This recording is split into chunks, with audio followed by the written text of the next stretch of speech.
Welcome everyone, I'm Jeff from the Overwatch team, and this is Overwatch This.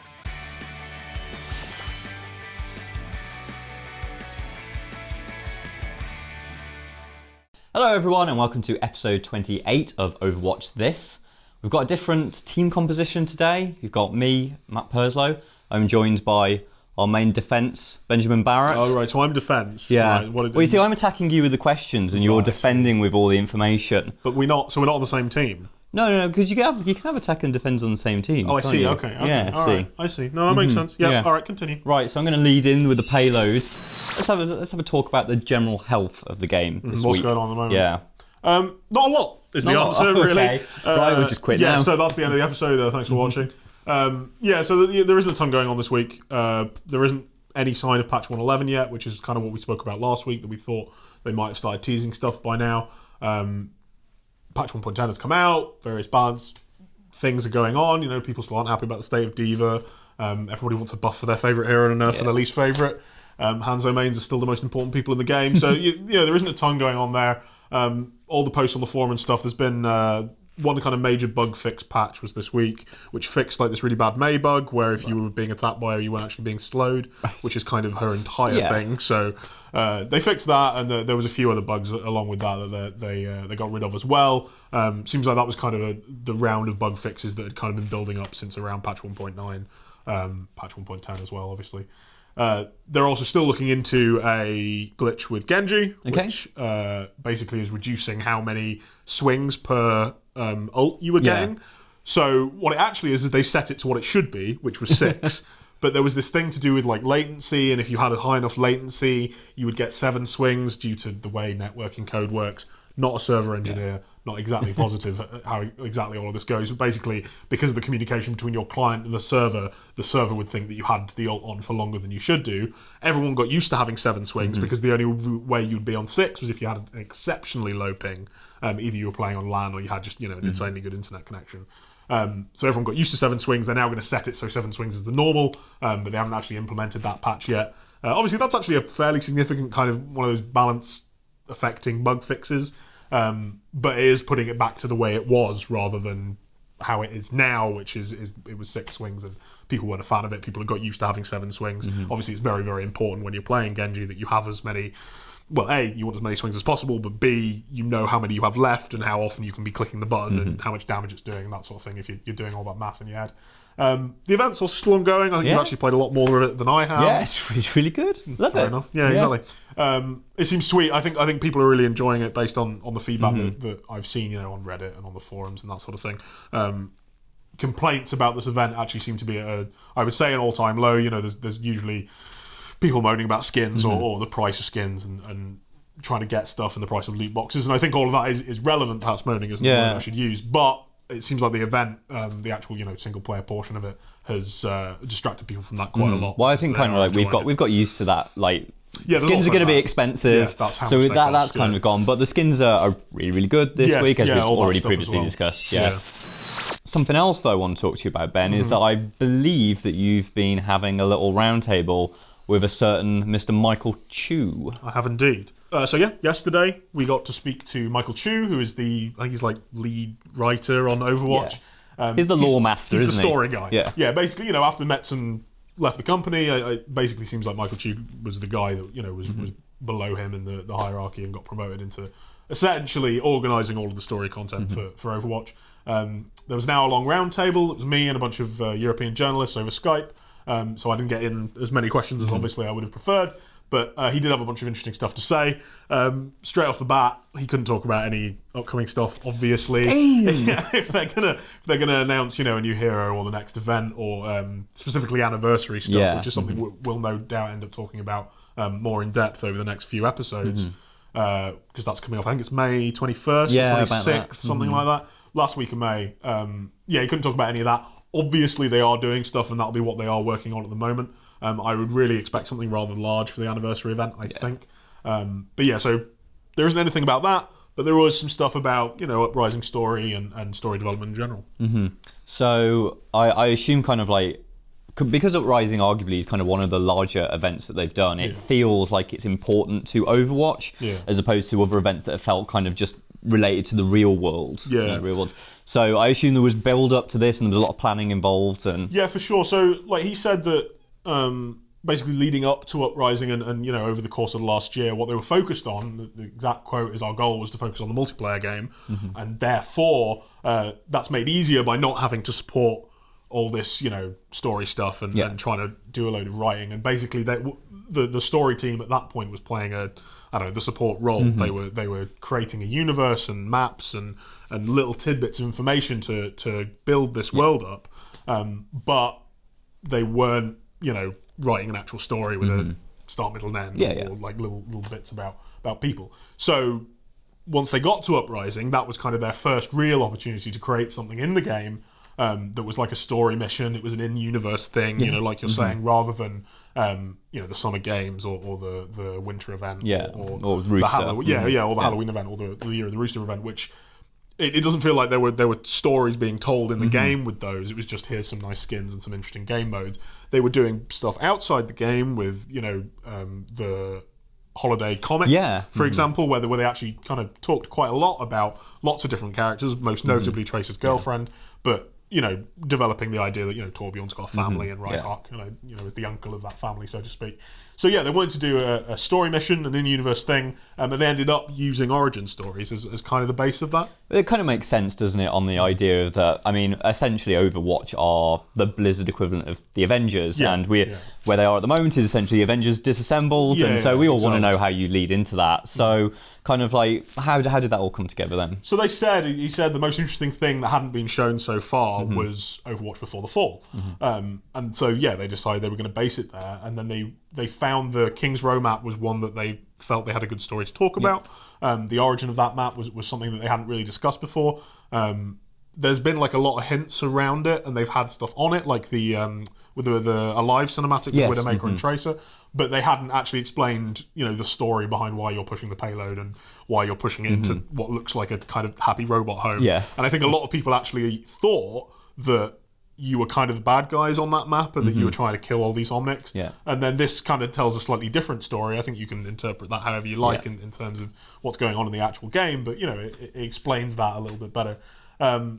As far as like actually designing it and making it, I actually asked, so do you go, okay, we need this story, and then you go, okay, well, we'll just use these characters, or do you go, okay, we're going to make this, and so we're using these characters, please make a story around it. As usual, it turns out the answer is a little bit of both.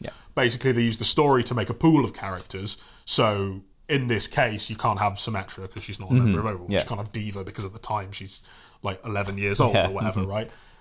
What you do have is all of these Overwatch characters, and that creates a nice pool that has, attack, defense, support characters. And then within that, they went, oh, okay, well, the best four for gameplay would be Torbjorn, Tracer, Mercy, and Reinhardt.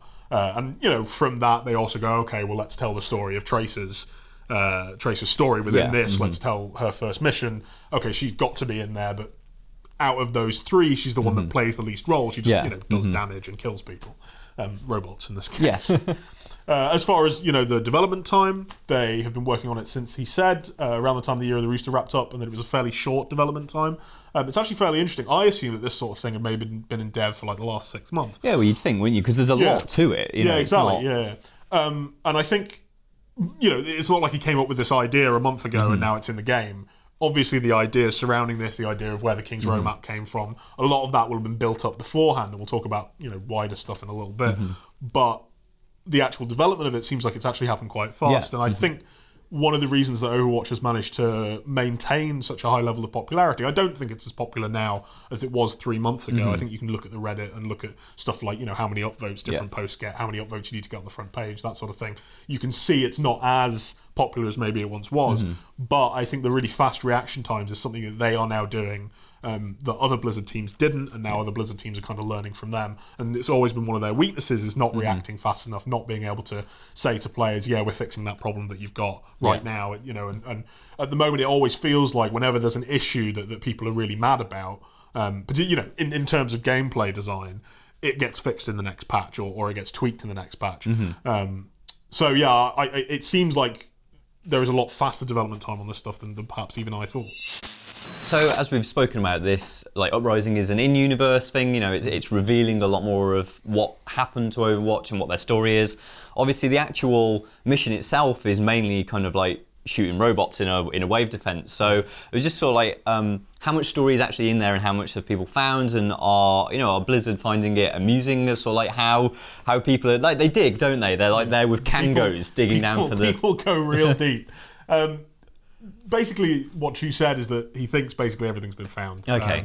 Regarding, secrets and that sort of thing. And he even said that he's not surprised anymore how quickly people find this stuff. He said right back at the start he was a little bit. But I think after something like the Sombra arc, you probably learn. And, that's another case where we can see that they learn that, maybe they can't do that sort of thing because the mystery won't maintain for very long. He said, we think we're being very sneaky and sly, but maybe not so much. Which I think, is a pretty accurate statement. But what he did say was he liked how they managed to...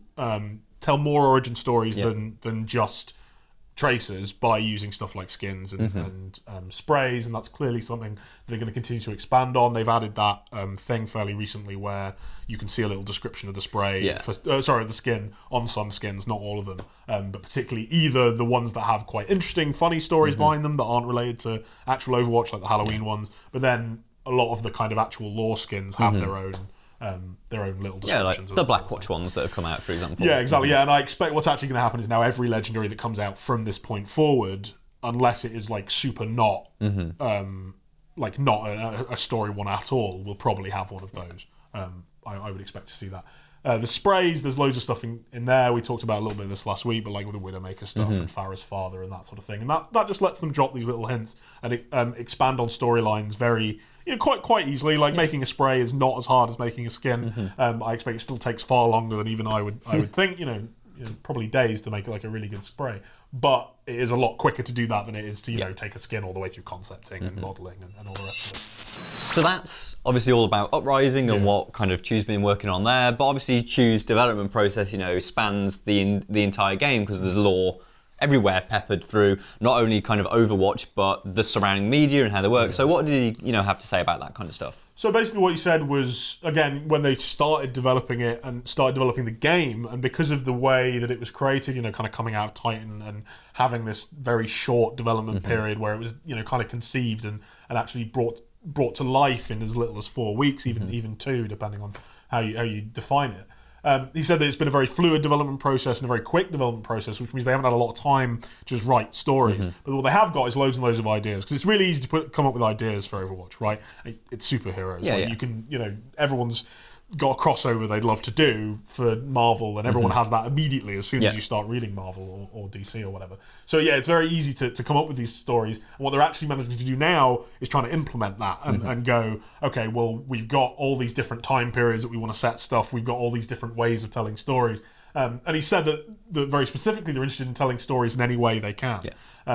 And that is stuff that we've already seen, stuff that's very obvious, like the cinematics that people really, really like. The origin stories he says they really likes doing as well, like the little 2D art ones, where it's like animated. I expect, again, they find that to be a very happy middle ground where it's very nice, it looks great, but it doesn't take the hours upon hours of simple rendering time, never mind all the work that actually goes into the rest of a full animated short. And then he also talked about stuff like social media and the actual website and hints in game that aren't only sprays and skins that we've talked about, but stuff like the Doomfist attack when that was Arisa done was being, really well, wasn't it? Yeah, that was great.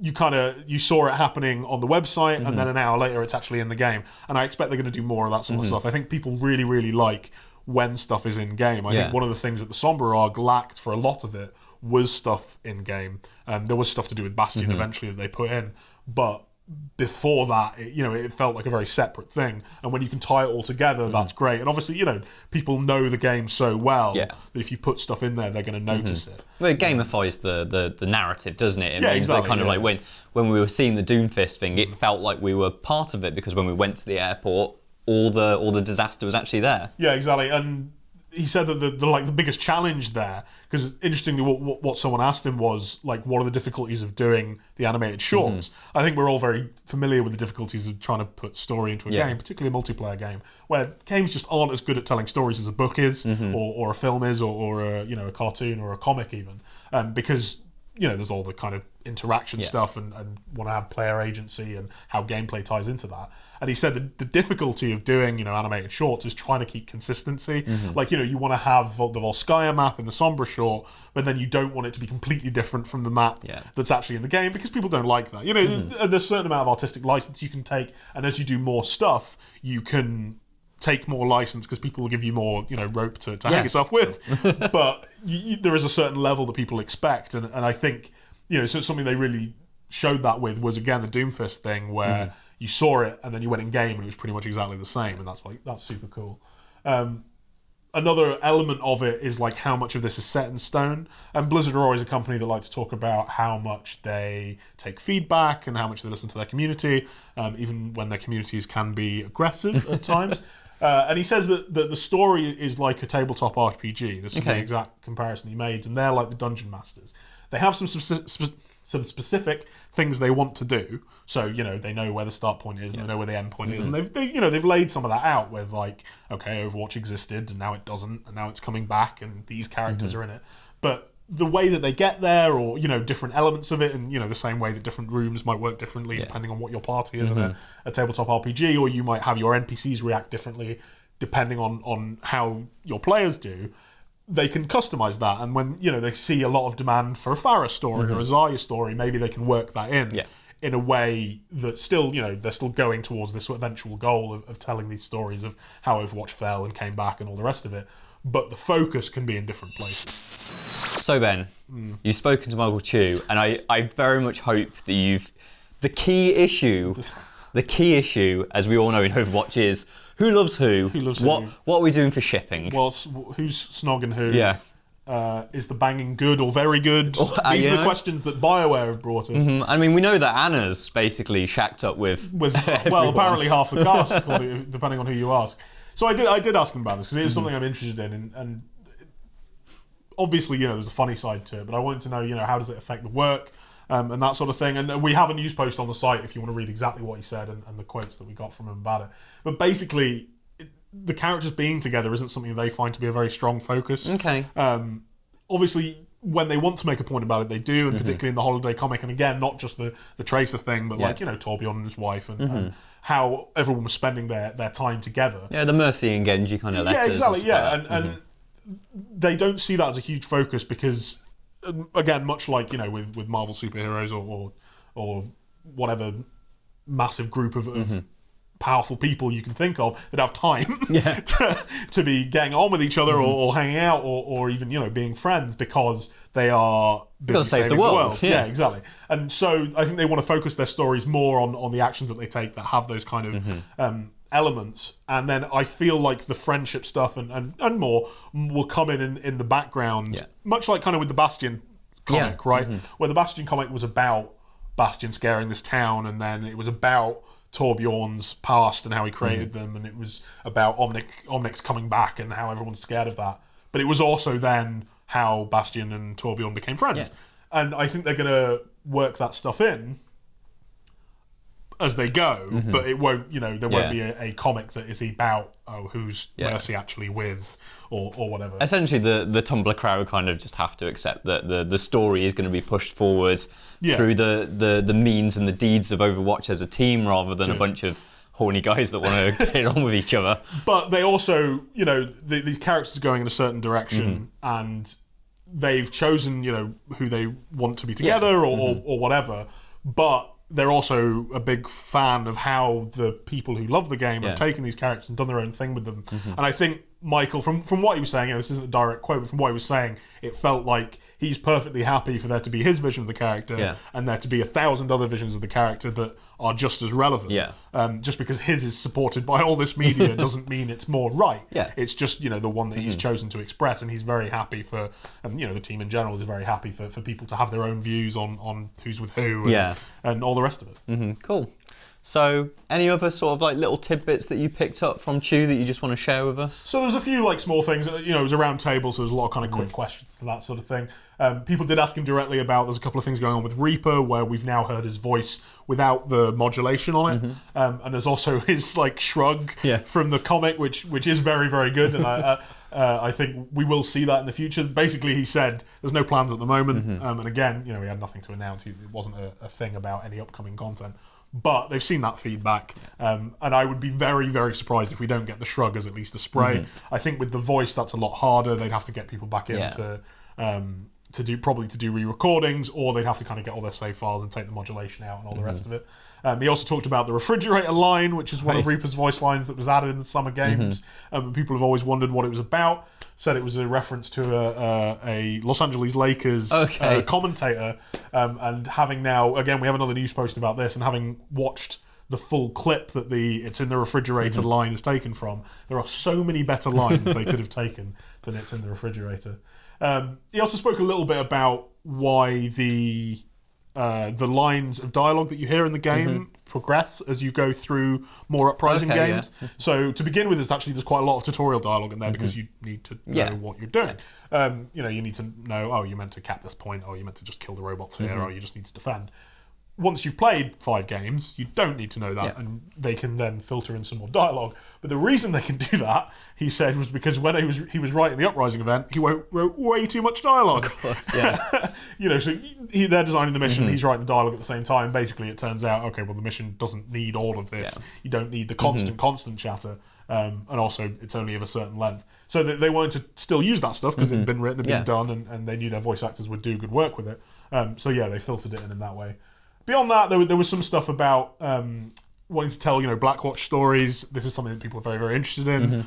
Again, you know, he had nothing to announce, but I would expect that's going to be quite a large part of when we really start digging into these Overwatch stories, which I think, you know, basically what they're saying is this is going to happen more because the feedback's been good and they enjoyed doing it. And again, it wasn't as much development time as perhaps we maybe would have thought.